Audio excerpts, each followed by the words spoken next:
je vous propose du coup de démarrer. Alors moi, je suis ravie de vous accueillir aujourd'hui pour ce webinaire sur comment réussir sa transition énergétique et appréhender les nouvelles mobilités.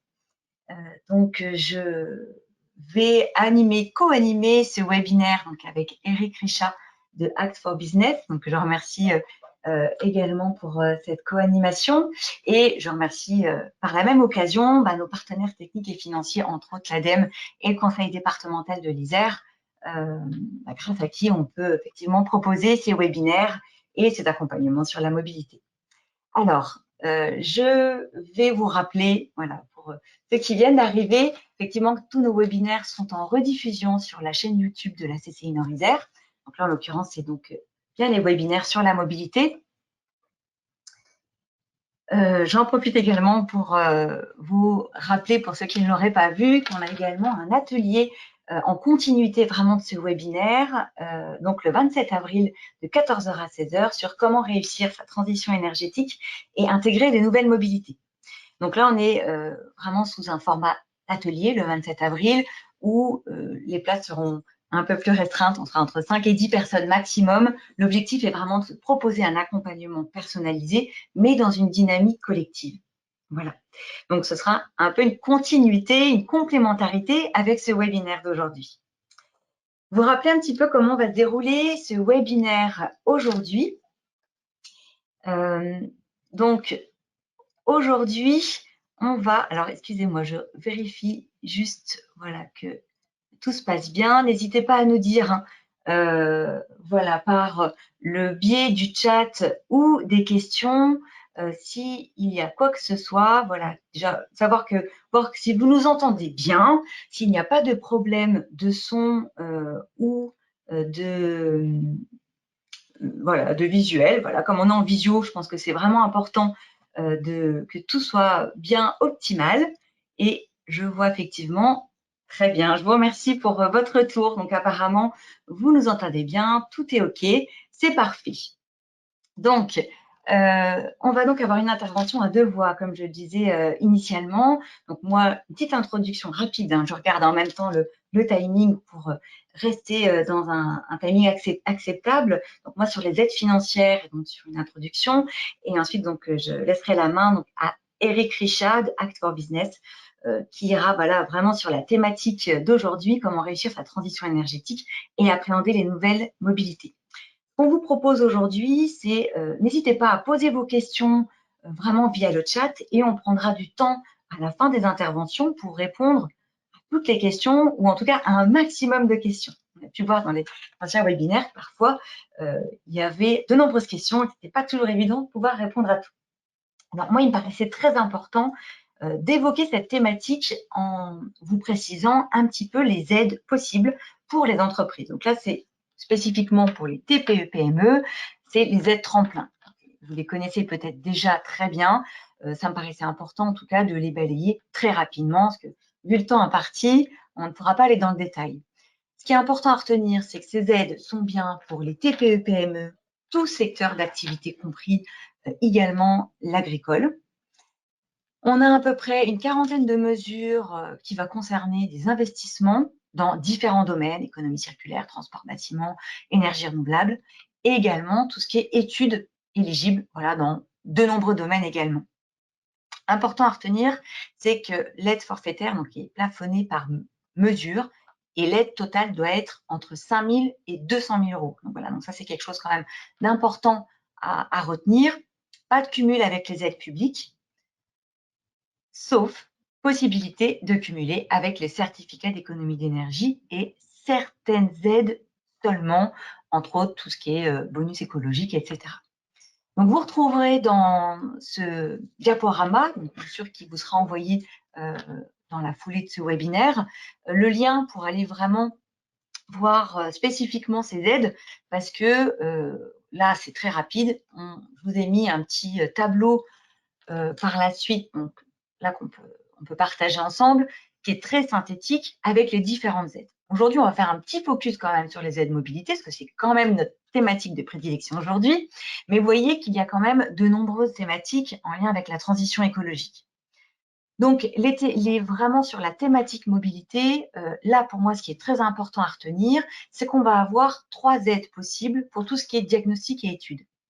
On va retrouver, donc si je vais commencer par la fin, tout ce qui est études de dimensionnement sur les transports durables, et pour les entreprises, tout ce qui est diagnostic Mobili Pro sur les flottes de véhicules d'entreprise, et la mise en place d'un plan de déplacement entreprise.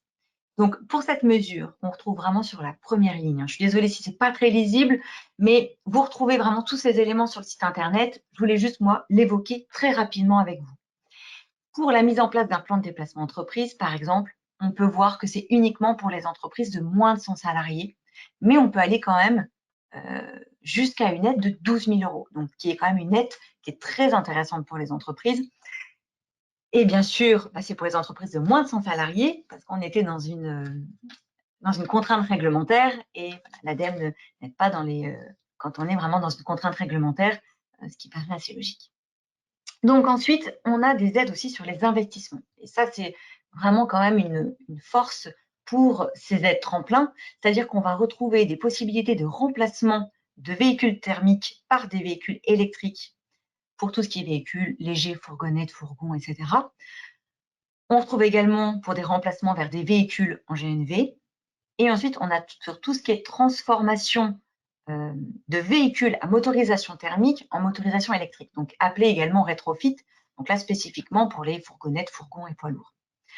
On a des aides également sur des investissements, là sur les véhicules frigorifiques, donc là on a 3 possibilités d'aide, donc sur des achats de groupes frigorifiques électriques ou éventuellement sur aussi tout ce qui est porteur et semi-remorque. Enfin bon, on ne va pas aller dans le détail aujourd'hui, mais en tout cas, c'est important à retenir si demain vous avez des investissements à faire sur des véhicules qui sont frigorifiques, important voilà, à aller regarder de façon plus précise. Et enfin, les 2 dernières aides possibles dans le cadre des aides tremplins, ce sont bien les aides donc, pour les vélos. Donc, pour un vélo cargo électrique, pour vraiment un usage professionnel, et pour tout ce qui est abri sécurisé à vélo avec tour.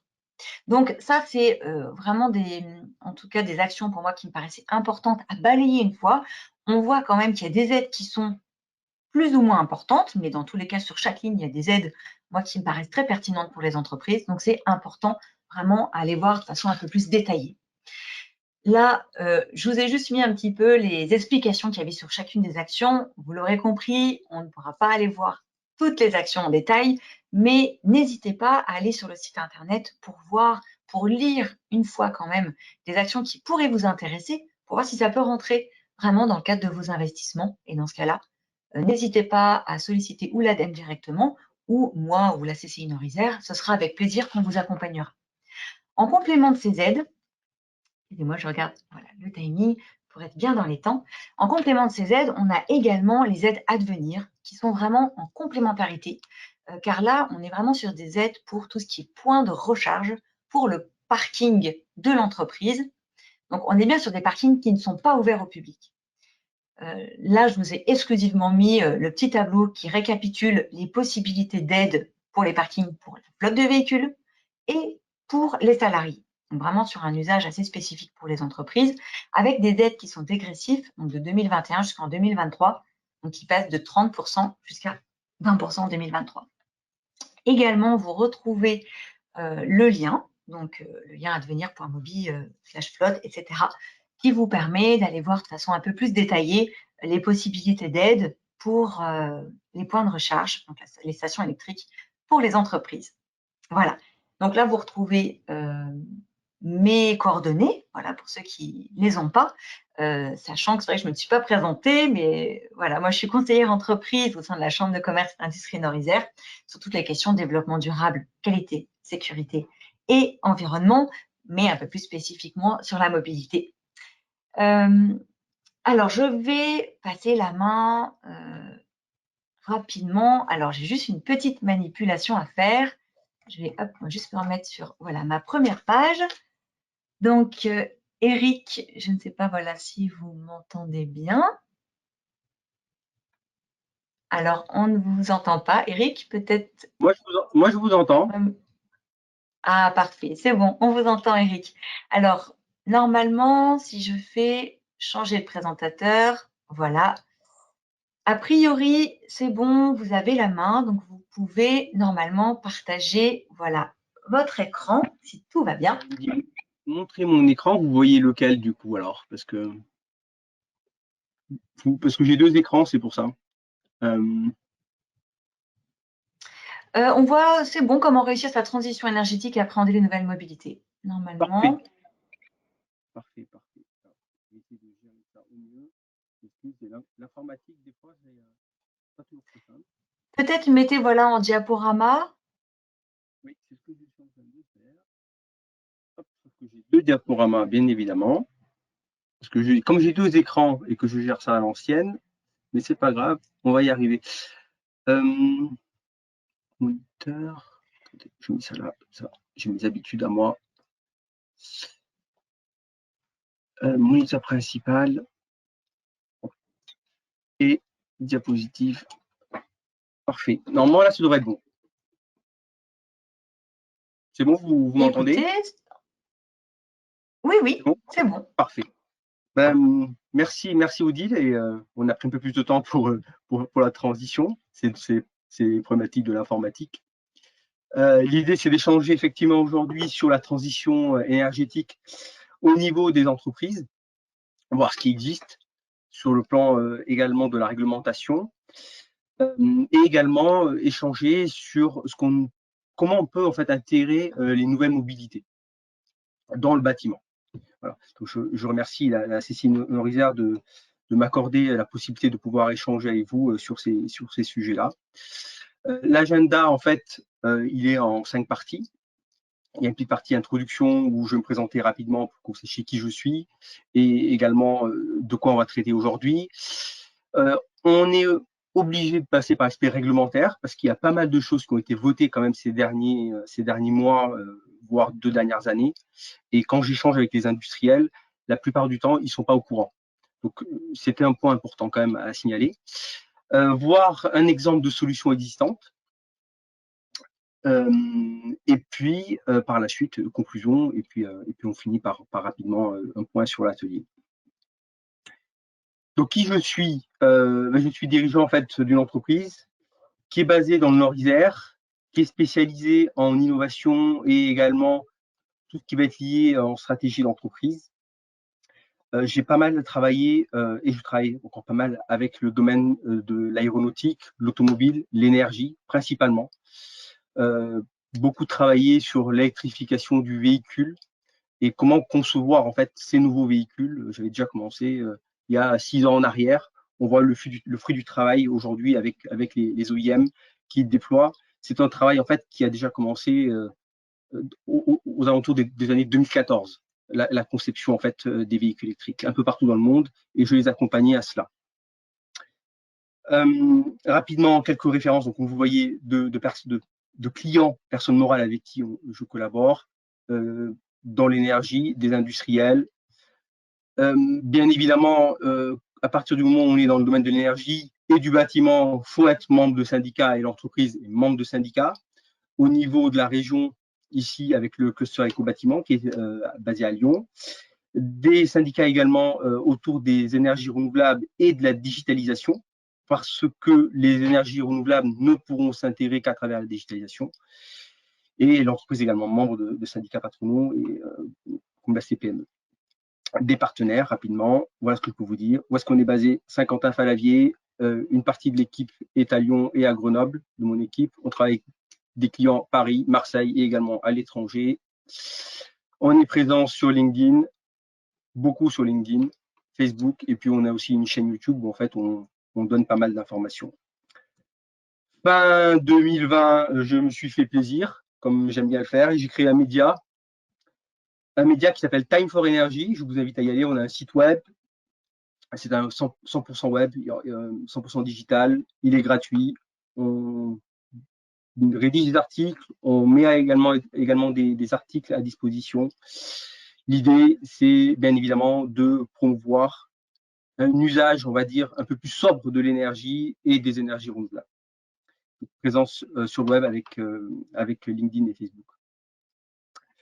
On rentre dans le vif du sujet. Où on en est aujourd'hui? faut savoir que le bâtiment, de manière générale, il est consommateur d'électricité, ça on le sait, il représente à peu près 40% en fait de la consommation mondiale. Pourquoi? Parce qu'on passe pas mal de temps aussi à l'intérieur pour se chauffer, pour également refroidir, notamment en été. La nécessité, en fait, elle est apparue aux alentours des années, moi je l'ai vu apparaître avec les industriels parce qu'il y avait déjà des réglementations aux alentours des années 2013-2014. Ça devenait vraiment une problématique au niveau des industriels parce que je collaborais avec eux et je voyais la nécessité en fait d'aller vers cela et de proposer des solutions de ce type-là. Et l'idée en fait, c'est de se dire comment on va réduire la consommation et comment on va également faire en sorte de consommer moins d'énergie fossile parce qu'on sait à la fois qu'elles ne sont pas pérennes, c'est polluant. Comment on fait la transition? Alors c'est toujours discutable vers la nouvelle mobilité, véhicules électriques, hybrides, toujours discuter le pourquoi de la batterie qui potentiellement est également polluante. C'est une discussion qu'on peut avoir. Mais en tout cas, on est allé vers cela à travers les différentes réglementations qui ont été mises en place, à la fois dans l'automobile, mais également, on le voit arriver aujourd'hui pour le bâtiment.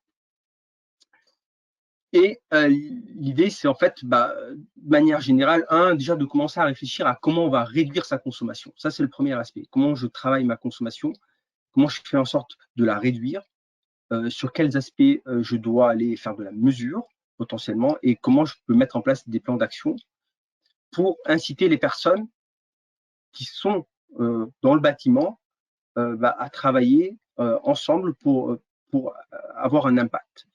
Le deuxième aspect, c'est amplifier la production d'énergie renouvelable, et on va le voir à travers la réglementation, d'où la production d'énergie qu'on voit de plus en plus, qui est en fait incitée à travers la réglementation.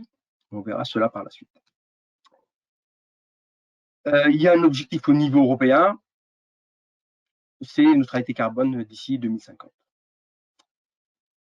Quand c'est décliné en fait de l'Europe vers la France, ça donne des lois et des réglementations qui ont, pour la plupart, comme je vous l'ai dit précédemment, été votées fin 2019.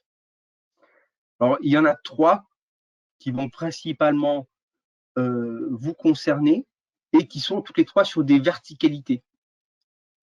La première, c'est énergie-climat. La loi énergie-climat, à l'origine, c'est de dire pour tout nouveau bâtiment ou toute extension de bâtiment, d'accord? Donc cette loi est effective depuis maintenant à peu près plus d'1 an.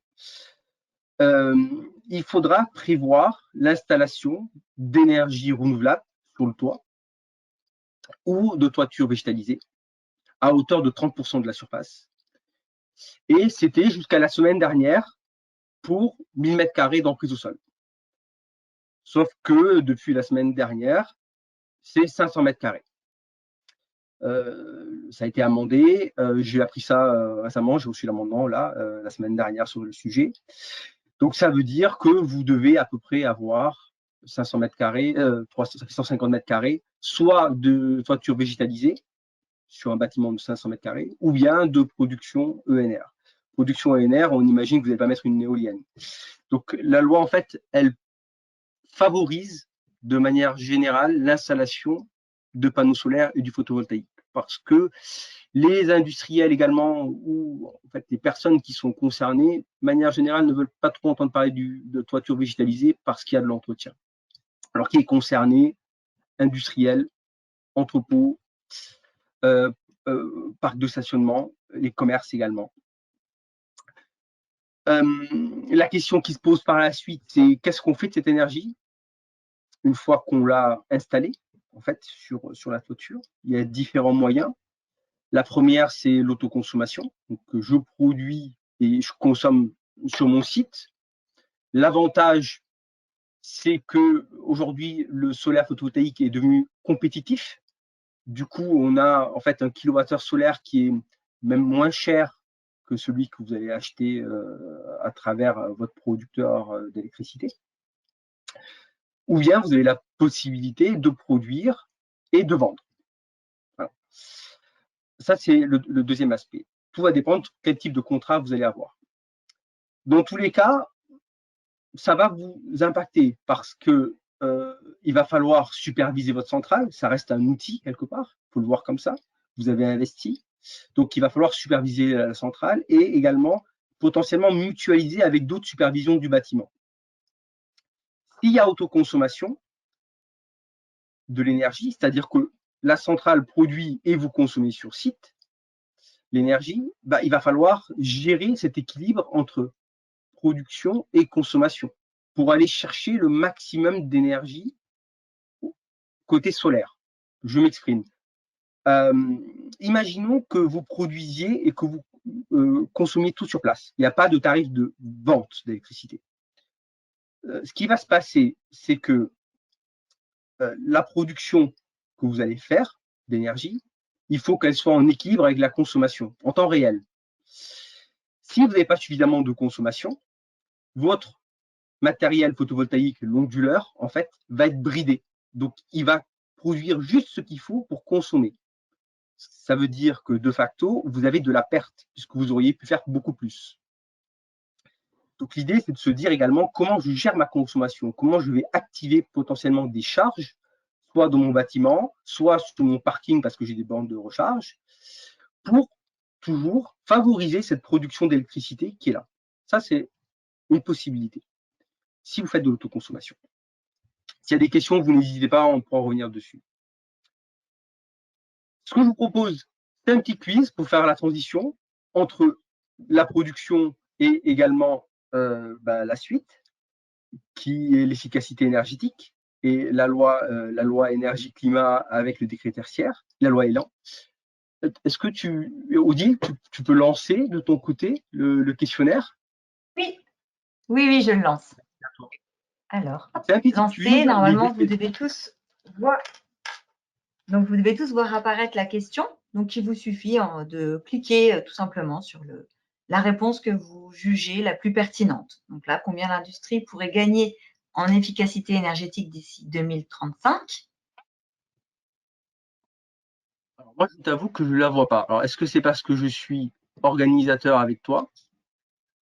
Mais j'ai sondage ouvert. Oui, parce que les personnes répondent. D'accord, Les parfait. personnes répondent. Donc, pour l'instant, on a, eh bien, écoutez, on a, j'ai l'impression, tout le monde qui a répondu. Parfait. Je vous propose de partager les résultats. Donc, une majorité de 30%. Je ne sais pas, tu vois les résultats du coup, Non, Eric, je ne ou les vois pas? pas. Oui. Non, je ne vois pas les résultats, je vois mon écran. Je ne sais pas si c'est normal. Donc, tu me disais une majorité de 30%. D'accord. En fait, Voilà, majorité de 30%. Donc, pour 60% des répondants, c'est 30% et 40% des répondants, c'est 20%. Donc là, je remasque, enfin, je vais arrêter le sondage. parfait. Merci à toi. Donc, je pense que vous voyez mon écran à nouveau, peut-être. Je ne sais pas ce qui s'est passé exactement. C'est bon, Odile, vous voyez l'écran? Oui, oui, c'est bon. On voit. Parfait, merci. Donc, en fait, on est, selon l'ADEME, autour de 20% si on devait travailler. Dans les faits, quand on échange avec des industriels, quand ils ont mené des actions, en fait, on est aux alentours de 15 à 20%. Quand je dis action, c'est je fais de la mesure, je sais à peu près où sont mes pertes. J'ai une machine en veille, par exemple, qui consomme, alors je ne le savais pas forcément, donc je les arrête. Je vais potentiellement travailler également sur l'efficacité thermique de mon bâtiment. Donc, on peut atteindre à peu près entre 15 et 20%, ce qui est quand même non négligeable. C'est un gros travail en amont à faire, puisqu'il y a de la mesure et il y a de la réflexion à mener. Alors, pourquoi ce sondage? Parce qu'en fait, tout simplement, aujourd'hui, on a un décret qui, en fait, qui provient de la loi Elan, qui, de la même manière, demande aux bâtiments à usage tertiaire qui dépassent 1000 mètres carrés. Donc là, on va être sur des propriétaires de bâtiments, collectivités, gestionnaires immobiliers. Les industriels peuvent également être concernés sous certaines conditions. Il faut que la partie, on va dire, tertiaire dépasse les fameux 1000 mètres carrés. Donc dans ce cas-là, ils sont concernés. Et dans ce cas-là, en fait, le législateur les invite à réduire leur consommation. L'idée, c'est de réduire d'ici 2030, 2030 c'est demain, de 40%. Donc, vous imaginez 20%, déjà, il y a un petit travail à faire. 40%, c'est non négligeable. Alors, 40% par rapport à 2010. 50% en 2040 et 60% d'ici 2050. Rappelez-vous, 2050, on est par rapport en fait aux objectifs UE, de l'Union européenne. L'idée en fait, c'est quoi? C'est en fait d'inciter tout simplement à réduire sa consommation d'énergie en travaillant côté performance énergétique, potentiellement installer des équipements beaucoup plus performants, mettre en place du dispositif, donc de la mesure pour contrôler et interagir en fait avec le matériel. Parce que c'est bien de contrôler, mais si on est capable à des moments donnés potentiellement d'activer du matériel type borne de recharge, type chaud, type froid en fonction du besoin, on va être capable de mieux gérer son énergie. Et pour finalité, également faire évoluer les comportements des occupants du bâtiment. Il est là l'objectif. Alors, comment ils vont faire pour vérifier cela? Tout simplement parce qu'en fait, il y a une plateforme qui est en cours de développement et qui sera mise en service à partir de septembre 2021, donc dans pas très longtemps. Et sur cette plateforme qui s'appelle Opera, il va falloir renseigner des informations concernant votre bâtiment. Également des informations concernant la consommation. Si vous avez différents espaces dans le bâtiment, il va falloir également les scinder potentiellement et informer. Point positif, là on est plus côté malus, parce que ce que j'appelle malus, c'est-à-dire qu'on va regarder votre consommation et l'idée c'est de la réduire. Par contre, il y a un côté bonus qui est de dire on va comptabiliser l'énergie qui est utilisée pour les bornes de recharge et ça va être comptabilisé comme un bonus dans la plateforme. Donc l'idée c'est également d'aller se connecter aux bornes de recharge, de récupérer la consommation des véhicules électriques et de considérer cela comme étant quelque chose de positif, en tout cas comme une démarche positive. C'est en lien avec la présentation d'Odile sur toutes les aides qui sont mises à disposition, notamment à travers le programme Advenir. Donc, l'idée en fait, c'est de dire pour 2021, ce sera au plus tard le 30 septembre. Et il va falloir donner ces informations sur la plateforme qui en fait est mise à disposition. Donc, elle s'appelle Opera. Pour le moment, c'est en mode manuel. Ils sont en train de travailler également sur des API. API, en fait, concrètement, c'est des prises. Si je devais faire une forme de métaphore, c'est comme une prise sur laquelle vous venez vous connecter, mais c'est une prise logicielle.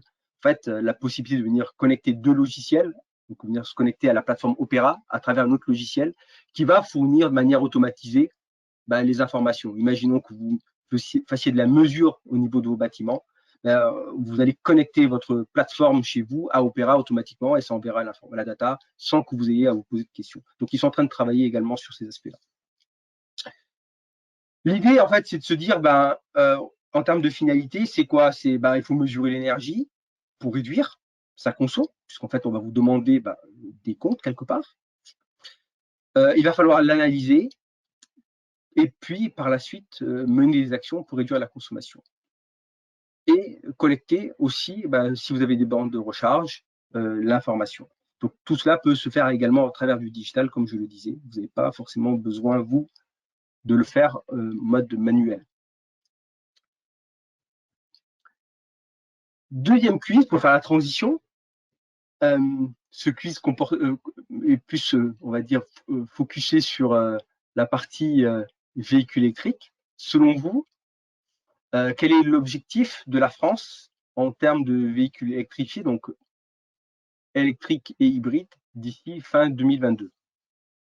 Je vais laisser Odile lancer. Alors, je lance le sondage, comme ça, chacun pourra répondre directement. Donc, ça commence déjà à répondre. On laisse quelques secondes quand même, que chacun puisse prendre le temps.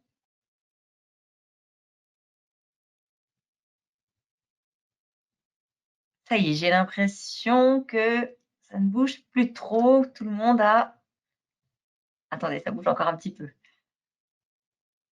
On a 83% des votants. Allez, on est bon. Je vous propose de fermer le sondage et de partager les résultats. Donc, Eric, pour partager du coup avec vous, donc on a 35% des répondants qui répondent 500 000, 55% des répondants qui répondent 1 million et 10% qui répondent 5 millions. Donc, je masque, voilà, le sondage. Merci. Donc, on est pour 2022 1 million. L'objectif de la France, c'est de tabler sur 1 million. On est à peu près aujourd'hui, alors là, on est sur une association qui s'appelle Avéré, association de véhicules électriques, qui en fait comptabilise à la fois les véhicules électriques vendus, qui travaillent pas mal avec les OEM, donc Renault, Peugeot et étrangers. Ils ont comptabilisé à ce jour à peu près 535 000 véhicules. Donc on était au 28 février, donc pas très loin. D'ici la fin de l'année, on sera très certainement, je pense, parce qu'en fait, il y a une croissance quand même qui est non négligeable en termes de vente. On sera très certainement proche de l'objectif pour 2021. Donc la tendance est là. Il y a une volonté, comme vous voyez, de quelque part passer à autre chose. Et cela se fait également à travers l'installation des bornes de recharge. Alors là, on est un peu plus en retard. Pour fin 2021, l'objectif, c'était 100 000 bornes. On était à peu près à 35 000 bornes, sauf erreur de ma part, qui étaient installées jusqu'à ce jour. Donc, l'État, en tout cas, incite également à la fois les entreprises, supermarchés. On l'a vu, hein, il y a eu un accord qui a été signé, c'était également il y a 2-3 mois en arrière, pour en fait inciter les grandes surfaces à installer des bornes de recharge sur leur parking. Alors, la troisième Eric, je loi, voulais juste quand même féliciter parce qu'on avait… Pardon, je voulais juste féliciter les participants parce qu'on avait quand même une majorité de bonnes réponses. J'avais répondu tout 1 à fait. million. Voilà. Je voulais juste… une petite parenthèse. Allez-y. Moi qui suis bien l'actualité. Donc, ce que prévoit la loi en termes de mobilité, c'est fin des ventes de voitures à énergie fossile d'ici fin 2040. Il y a en fait aussi ce déploiement de recharge, de bornes de recharge, les zones à faible émission, qu'on voit un peu aujourd'hui de plus en plus se mettre en place au sein des grandes métropoles en France. Je crois qu'il y en a une vingtaine aujourd'hui, qui sont prévues. Et puis, il y a cette volonté, évidemment, de réduire les émissions en termes de CO2. Tout à l'heure, Odile présentait à la fois les aides pour les flottes de véhicules électriques. Donc, il faut savoir qu'il y a, côté borne de recharge, également une forme d'incitation à installer des bornes de recharge. Et ça concerne les bâtiments neufs et l'existant. L'existant sous condition de faire des travaux de rénovation. Donc, pour les parkings neufs, bâtiments neufs de plus de 10 places, en fait, vous êtes invité. Pour le moment, sauf erreur de ma part, je n'ai pas vu de contraintes. Il n'y a pas de pénalité. L'idée, pour le moment, c'est d'inciter en fait à installer à minima une borne de recharge pour en fait un parking 10 places. Et de la même manière, sur les parkings à 20 places, en fait, l'idée c'est de prééquiper ces parkings. Donc on est dans ces ordres de grandeur là. L'idée c'est d'avoir quelques bornes de recharge au niveau des parkings de vos entreprises, sans contrainte particulière pour le moment sur cet aspect-là, sachant que Opéra, en fait, si vous ne répondez pas, il y a potentiellement des pénalités. Alors, je pense que la première année, ils ne seront pas trop exigeants, mais il faut le savoir. L'idée, en fait, qu'est-ce que ça implique pour vous? C'est installer des bornes de recharge. Potentiellement, si vous installez des bornes de recharge, c'est éviter du surinvestissement. C'est gérer également ces bornes de recharge. Qu'est-ce que vous allez en faire? Est-ce que ça va être ouvert au public? Ça, je l'entends de plus en plus, puisque à partir du moment où vous ouvrez au public, vous avez des aides supplémentaires. Est-ce que vous allez faire payer également? C'est des questions qu'on se pose. Et puis surtout, comment je vais intégrer la borne de recharge dans l'existant? Parce que potentiellement, ça va venir impacter mon existant en termes de consommation. Alors, quelles sont les contraintes? Si on résume l'ensemble, ce qu'on voit, c'est qu'il y a en fait 3 verticalités, que je disais tout à l'heure. La première, c'est énergie-climat, donc où en fait on vous dit bâtiment neuf, vous installez de l'énergie renouvelable. Le tertiaire, on vous dit, le décret tertiaire, réduisez votre consommation. Et la loi l'homme, on vous dit, installez des bornes de recharge parce que vous allez vous équiper en véhicule électrique. Ce qui se passe, c'est que en fait, l'ensemble devrait normalement être lié pour, au final, vous amener à réduire votre consommation. C'est un moyen, moi je le vois comme un moyen, une finalité également pour faire des économies sur la facture et des économies d'énergie. Donc, lier les trois permet l'ensemble. Et qu'est-ce qui permet de lier les trois en termes de solutions? Ça va être le digital.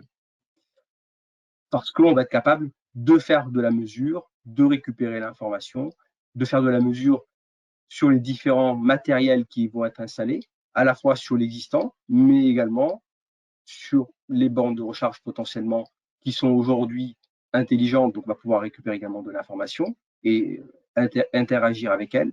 Et de la même manière avec du photovoltaïque, si vous en avez par exemple, potentiellement également travailler avec lui. Donc le digital permet cela. Et en termes de solutions, il existe aujourd'hui des solutions. Alors, je vous présente une solution en termes de digital qui permet de faire cela. L'idée, c'est pour cette solution-là de travailler soit avec des collectivités, soit avec des groupes industriels qui ont plusieurs bâtiments, chaînes hôtelières ou même des concessions automobiles. Tout va dépendre en fait. L'activité quelque part n'est pas forcément, c'est pas forcément lié à l'activité. Tout va dépendre du besoin. À partir du moment où on a plusieurs bâtiments, qu'on a des flottes de véhicules, si on souhaite rajouter potentiellement du photovoltaïque, on a également la possibilité de lier ça à la plateforme. Et puis, le besoin, c'est toujours de se dire comment je vais travailler en termes de supervision et pour optimiser ma consommation en général de ces clients-là. Comment je vais piloter également mes bornes de recharge. Et puis, l'objectif final, c'est toujours d'avoir une vision 360, c'est-à-dire voir exactement tout ce qui se passe au niveau de mon bâtiment en termes de consommation d'énergie pour, comme finalité, réduire sa consommation. Ce qu'on va faire, c'est économie sur la facture, pouvoir comparer différents sites également, et puis potentiellement piloter également les bandes de recharge en lien avec le site. Alors si je vous montre, on rentre un peu plus dans la technique. Jusqu'à maintenant, c'était très orienté sur les lois. L'idée, c'est de vous montrer un peu plus ce qui va se passer côté technique. Alors, je vous montre une solution existante d'un industriel qui est européen, qui est spécialisé en fait dans le domaine, qui travaille sur de la recharge intelligente, qui travaille sur de l'énergie management, qui va travailler également sur du monitoring de plusieurs sites et également la gestion de flotte de recharge. Donc, ce que je vous montre là, c'est un peu les 3 verticalités dont on a discuté jusqu'à maintenant. Comment je fais pour intégrer mes 3 verticalités qui sont loi mobilité, décret tertiaire et également potentiellement les énergies renouvelables si je construis un site supérieur à 500 mètres carrés. L'idée, c'est de dire qu'est-ce qui se passe si je fais du monitoring, comment je peux benchmarker également ma consommation au niveau de mon site, comment je peux également venir rajouter sur la plateforme d'autres consommateurs. Et c'est en cela aussi que vous avez de la valeur ajoutée avec ce type de plateforme-là. C'est de se dire, j'ai du froid, j'ai du chaud, je vais pouvoir venir quelque part faire de la mesure également. Et puis, pour finalité, toujours économiser de l'argent et faire des économies sur la facture. Si on prend l'exemple d'un supermarché, il fallait prendre un exemple comme parmi tant d'autres. Dans un supermarché ou dans tout type de bâtiment, ce qu'on a, c'est différentes consommations. On va avoir du chaud. Alors, je m'excuse si les slides sont en anglais, je n'ai pas eu le temps de les traduire. On va avoir du chaud avec la partie four du boulanger. On va avoir du froid parce qu'on va avoir des congélateurs, des chambres froides. On va avoir de l'éclairage. Et puis, on le voit arriver de plus en plus de bornes de recharge. Donc, on est vraiment sur des architectures qui sont complexes en termes de consommation. Donc, le seul moyen de savoir à peu près comment gérer l'énergie, c'est déjà d'aller commencer par la mesurer. D'accord ? L'idée, c'est de se dire, puisque j'ai différents bâtiments, je vais commencer déjà par faire le travail au niveau d'un bâtiment. Donc, je vais, avec le digital, à travers la plateforme, faire de la mesure. C'est-à-dire que j'ai une plateforme digitale qui va se connecter au matériel sur le site. Donc, ça veut dire qu'il faut avoir une liaison Internet, mais ça, en général, on l'a tous. Sur site, soit le matériel est communicant, d'accord ? Les bornes de recharge, elles sont communicantes, elles peuvent donner des informations sur la consommation d'énergie des véhicules. On a également, sur du froid ou du chaud, aujourd'hui, de plus en plus de matériel qui sont communicants. Les compteurs d'énergie Linky, ils sont communicants. Et quand ça l'est pas, on vient rajouter un petit capteur pour faire de la mesure et on connecte à la plateforme. On va également regarder ce qui va se passer côté gaz, parce que c'est bien de regarder l'électricité, mais s'il y a d'autres formes de consommation, il faut également s'y intéresser. Regardez également ce qui se passe côté consommation d'eau. Et l'idée, c'est de centraliser l'ensemble. Donc, on centralise l'ensemble sur une plateforme qui va permettre la mesure, déjà dans un premier temps, de toute l'énergie et de toutes les énergies, quelque part, si on considère l'eau comme étant également une forme d'énergie, toutes les énergies sur site. Ça, c'est le premier aspect. Et on va être capable de connaître le fonctionnement et les usages sur le site. Si vous avez plusieurs sites, l'idée, quelque part, c'est de faire un benchmark et de se dire, je vais également comparer sur mes différents sites et voir potentiellement s'il y a des usages qui sont différents et s'il y a à des points donnés des possibilités d'agir parce que il y a du matériel qui consomme beaucoup plus que sur un autre site. C'est une forme de benchmark. Ce qu'on voit apparaître sur la plateforme, c'est un exemple que je vous donne là, ça va être par exemple là pour le supermarché, ce qu'on voit, ça va être des consommations en fonction de la journée. Ça va être les consommations mensuelles, donc on peut comparer en fonction des différentes années, 2020 à 2019. Donc mensuellement, on voit exactement ce qui se passe. Donc ça donne également des idées s'il y a des surconsommations pour derrière agir. On va également être capable sur une journée de voir, là, on voit exactement que c'est tout à fait le profil type d'un supermarché. En début de journée, en fait, les équipes arrivent, elles commencent à se mettre au travail et on voit qu'il y a un pic de consommation. C'est tout simplement parce qu'en fait, c'est le démarrage de la journée. Il y a les chariots élévateurs, ainsi de suite, qui se mettent en route. Et puis après, on est sur quelque chose de plat. Et c'est tout à fait le profil type qu'on peut avoir dans les supermarchés. Donc, si on a des choses qui sont différentes, on peut se poser la question de savoir pourquoi c'est différent. Et si on a des pics de consommation, par exemple, à d'autres moments de la journée. Sachant qu'avec le véhicule électrique qui arrive, il y aura des usages qui vont être différents. On voit également, par exemple, ici, qu'il y a un jour dans la semaine où c'est fermé, on a en fait une consommation minimale du site. Donc, on peut déjà, dans un premier temps, avoir la vision sur le site. Et derrière, si on a plusieurs sites, être capable de comparer. Donc, ceci, qu'est-ce que ça va vous permettre? Ça va vous permettre déjà de collecter l'information et d'interagir.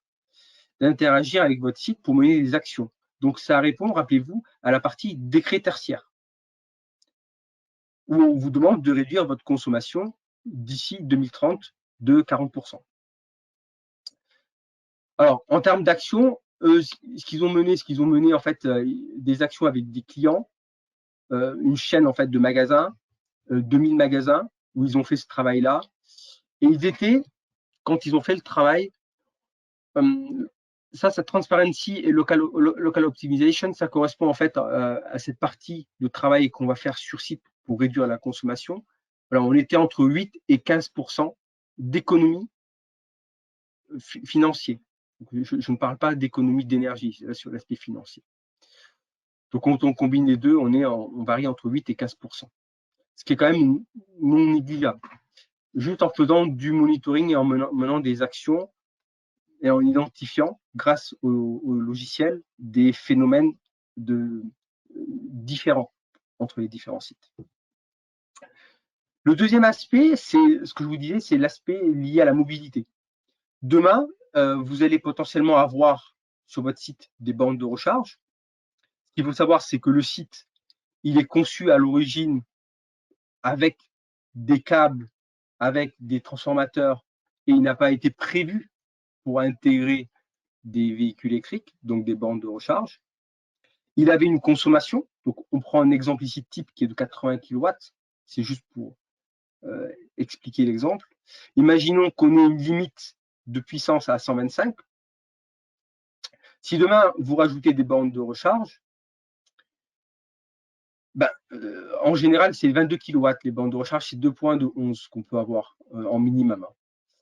On va commencer à se rapprocher des 125. Donc, à peu près, tout va bien. Mais imaginons que la consommation sur le site augmente. Il y a deux choix. Le premier, c'est de se dire, je change mes câbles, je change également potentiellement, du coup, ça a un impact financier parce qu'il y a un peu de travaux publics. Et ça va venir, en fait, impacter mon investissement. Donc, il y a ce travail-là, ce questionnement qu'on peut avoir. Et puis, la deuxième voie, c'est de se dire, en fait, j'utilise le digital pour faire autrement. J'utilise le digital pour faire de la mesure et pour piloter. À partir du moment où j'ai ma consommation qui va augmenter, je vais faire de la mesure au niveau de mon site. Donc, je vais mesurer, par exemple, au niveau de mon compteur Linky, les informations. Je sais que, en fait, ma consommation augmente. Et ma plateforme va aller commander mes bornes de recharge et va réduire, quelque part, ici, l'usage et la consommation des véhicules. Le temps que ça redescende. Donc, ça vous évite de surinvestir dans ce que j'appelle, moi, du travaux public, quoi. Ça, c'est en statique. En dynamique, il y a également la possibilité de faire autrement. Imaginons qu'on veuille potentiellement également gérer en fonction des usages. Je suis un supermarché ou bien je suis un industriel et je veux privilégier des clients plutôt que mes salariés à des moments de la journée. Je vais être capable, en fonction de la typologie de l'utilisateur, de limiter certains plutôt que d'autres. Donc là, je sais que mes employés, ils sont là toute la journée, donc je peux les limiter pendant un temps donné et favoriser mes clients parce qu'ils sont là 1 heure ou 2 heures pour faire leurs courses. Donc il y a également cet aspect intelligence qui est possible. L'idée, c'est quoi? L'idée, c'est de se dire, je peux installer de la borne de recharge sans avoir à surinvestir parce qu'à partir du moment où j'ai des bornes de recharge, ça va potentiellement impacter toute la partie en fait électrique. Voilà. Donc la plateforme, comment elle fonctionne? Justement, de manière générale, on est sur des phénomènes de limitation. On mesure en fait au point de comptage la consommation. Et dès qu'on va atteindre des limites, on va derrière gérer en temps réel les différentes bandes de recharge ou les différents consommateurs sur le site. Si on fait rien, c'est la courbe ici bleue. Vous voyez, là, on est sur un exemple en fait où on fait rien.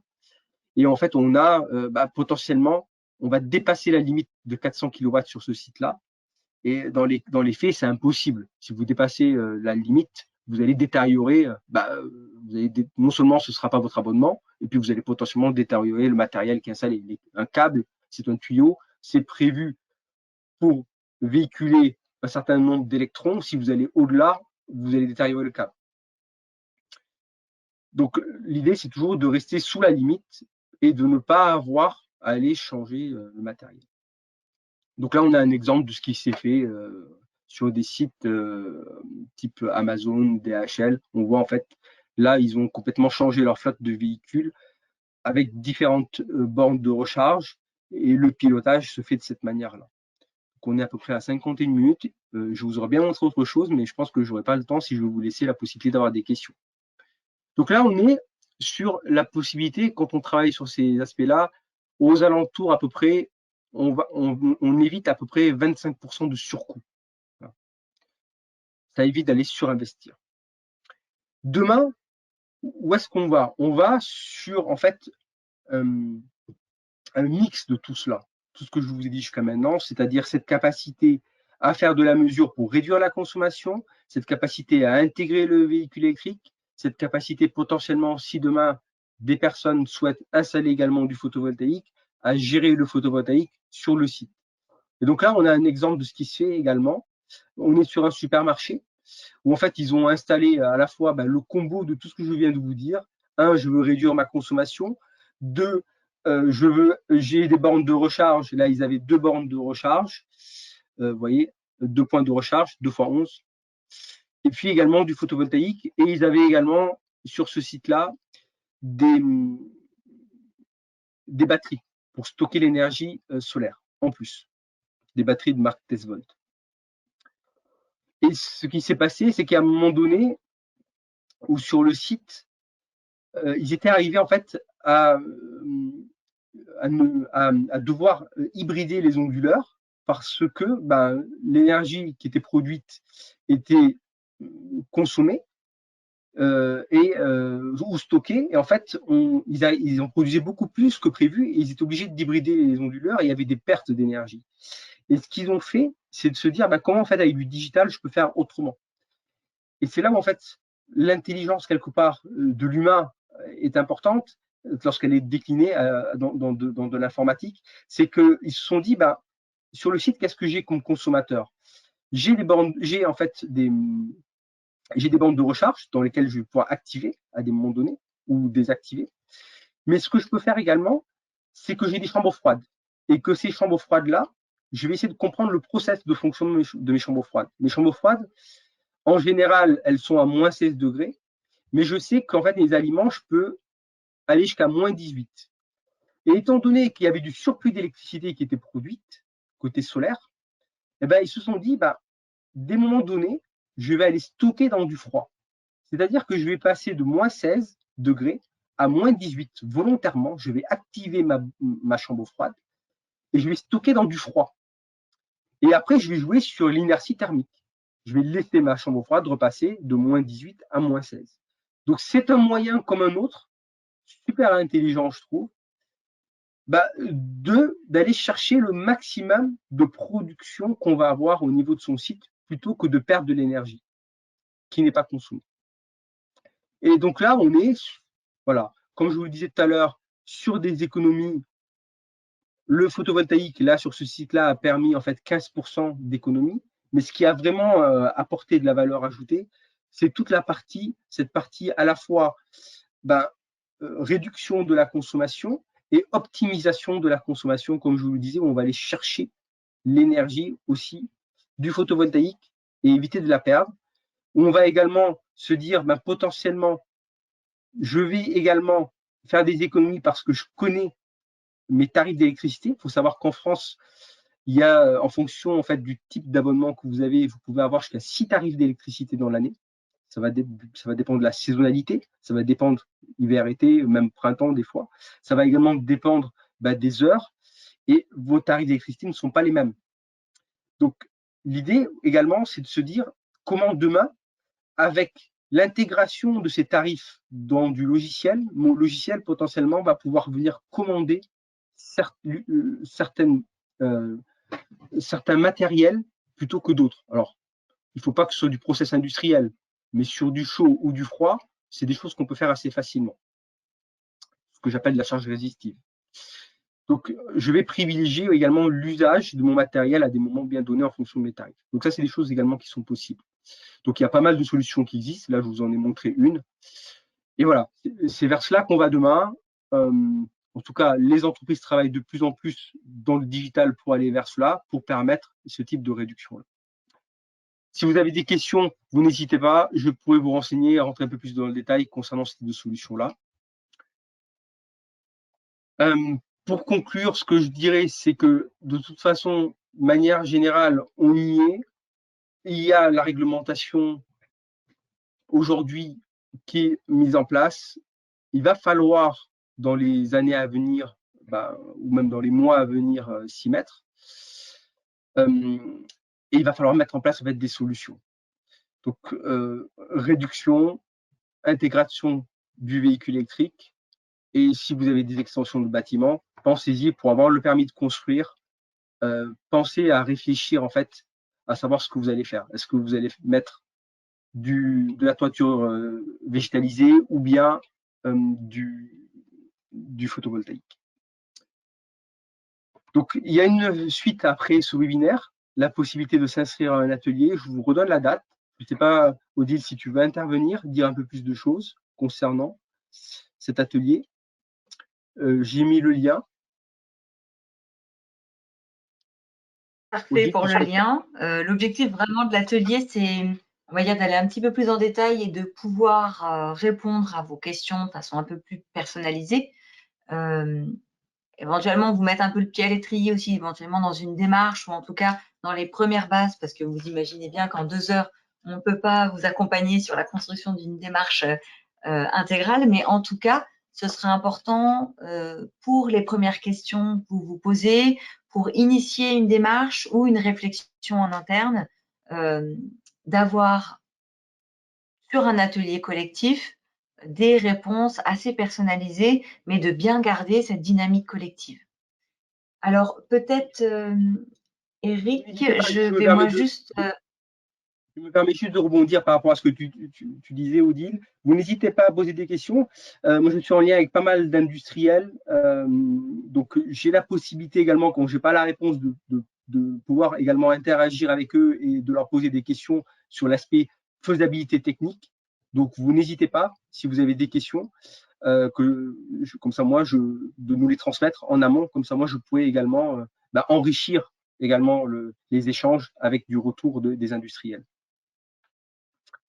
Excuse-moi, je t'ai coupé. Alors, on avait une question, oui, il n'y a pas de souci. On avait une question, alors, par rapport à la plateforme digitale, la question qui est posée, est-ce que la plateforme digitale intègre-t-elle également sa propre consommation d'énergie?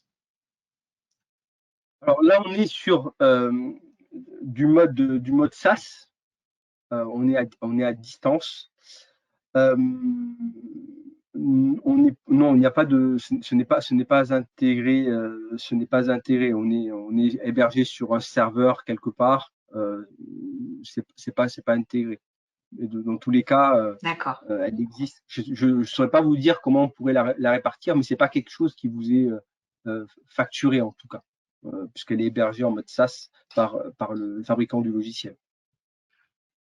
D'accord. Eh bien, j'ai l'impression, Eric, que tu as été très clair, car on a assez peu de questions sur la présentation. On a une question sur le lien du webinaire. Donc, oui, le lien du webinaire, en tout cas sur la rediffusion, vous sera retransmis dans la foulée du webinaire. Moi, j'avais alors peut-être en complémentarité des aides, donc ce que je vous ai présenté initialement. J'ai eu le retour d'une de mes collègues, donc en même temps que je remercie. C'est la force du réseau. Merci Agnès de la CCI de la Drôme sur les possibilités d'aide donc pour les entreprises de plus de 100 salariés, donc pour la mise en place des PDE. Aujourd'hui, apparemment, il n'y a plus de seuil. Donc ça, c'est plutôt une bonne nouvelle, c'est-à-dire que les possibilités d'aide pour la mise en place des plans de déplacement à établissement sont bien possibles pour toutes les entreprises. Voilà, donc ça, c'était un petit peu la bonne nouvelle. Et on a encore une autre question qui vient d'arriver. Quelles sont les aides pouvant être accordées en dehors du programme Advenir? Eh bien, donc, comme je vous l'ai présenté initialement, on a donc les aides tremplin et également donc les aides Advenir. Donc, vous retrouverez vraiment toutes les aides possibles. On n'a pas le temps là, matériel de tout rebalayer, mais en tout cas, vous retrouverez tous les éléments au début de ce webinaire et dans ce cas, dans les slides qui vous seront envoyés. Encore une petite précision. En cas d'installation d'un nouvel équipement, quid de l'année de référence pour calculer l'économie? Donc, peut-être, Eric, veux-tu apporter un complément, peut-être une réponse? Je te redis la question. En cas d'installation d'un nouvel équipement, quid de l'année de référence pour calculer l'économie? C'est toute la question que je me pose également. La référence est 2010, quand on regarde la loi. Je ne saurais pas vous répondre comment vous allez expliquer que vous avez… tout va dépendre. L'année de référence étant 2010, on vous demande de réduire votre consommation. En fait, alors, effectivement, si vous n'êtes pas… S'il y a une extension de site qui a nécessité potentiellement l'achat de… Enfin, une extension de site, d'où des nouvelles machines, là, c'est explicable. Qu'est-ce qui se passe quand vous avez de nouvelles machines? Là, je ne saurais pas ce que dit le législateur et je ne l'ai pas vu. Moi, ce que je peux vous dire, c'est qu'il y a une volonté de réduire par rapport à 2010 de 40%. Donc, il va falloir expliquer potentiellement ce qui s'est passé sur la plateforme, s'ils en donnent la possibilité. Sachant qu'aujourd'hui, on n'y a pas accès, en fait, sur Opera. Alors, Opera n'est pas accessible. du coup, pardon, Eric, je me permets juste de compléter, parce que du coup, on a un petit complément. Voilà, donc la question, l'installation donc, est une clim de 50 kW depuis 2010, donc ça veut dire que c'est impossible à prendre en compte, ce serait ça?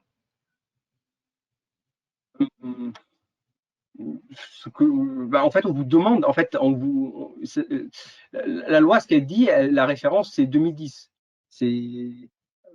On va regarder ce qui s'est passé depuis 2010. Après que vous ayez installé du matériel en plus supplémentaire sur, on va dire, un site où il n'y a pas d'extension, je pense que, au vu de la loi, pour eux, c'est complètement transparent. Ils voient pas, ils font pas la différence.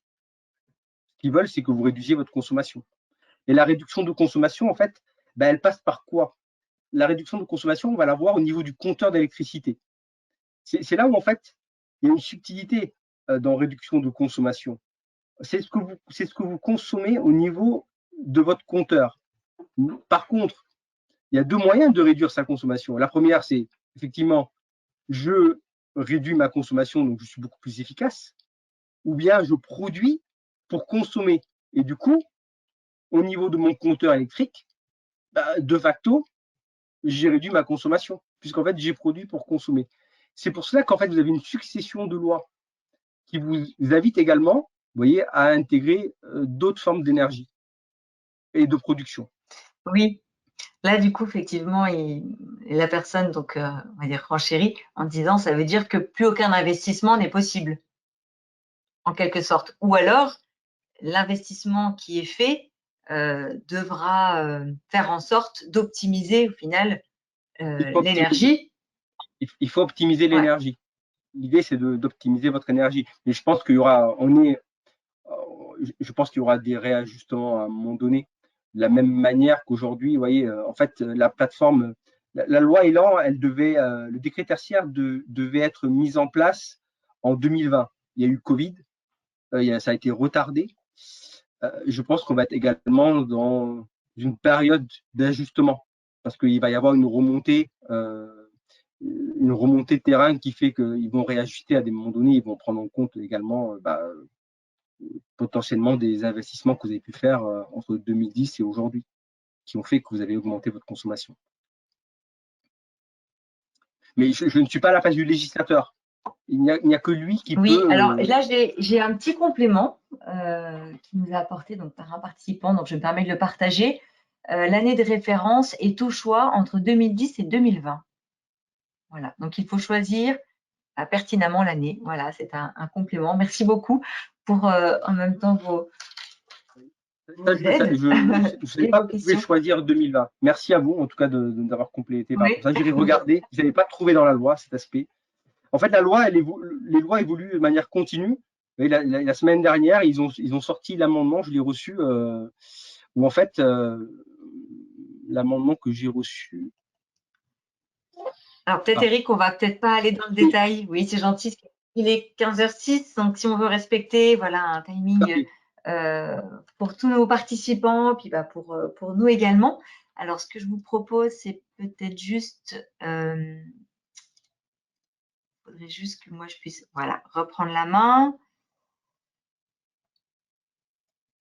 Hop là, terminer ce webinaire en vous remerciant tout simplement. Merci de votre participation. Merci beaucoup, Eric, pour Merci à vous. votre intervention. Ce que je vous propose, c'est de vous envoyer les liens et les documents de ce webinaire. Et je vous remercie également pour la petite enquête de satisfaction que vous voudrez bien remplir, parce que c'est important pour nous. Et puis, écoutez, n'hésitez pas à vous inscrire si vous êtes intéressé pour l'atelier. Il reste des places. Il y a déjà quelques inscrits, mais il reste encore des places. Donc, ce sera avec plaisir qu'on vous accueillera avec Eric mardi prochain. Et je vous souhaite une très bonne fin de journée à tous. Au revoir.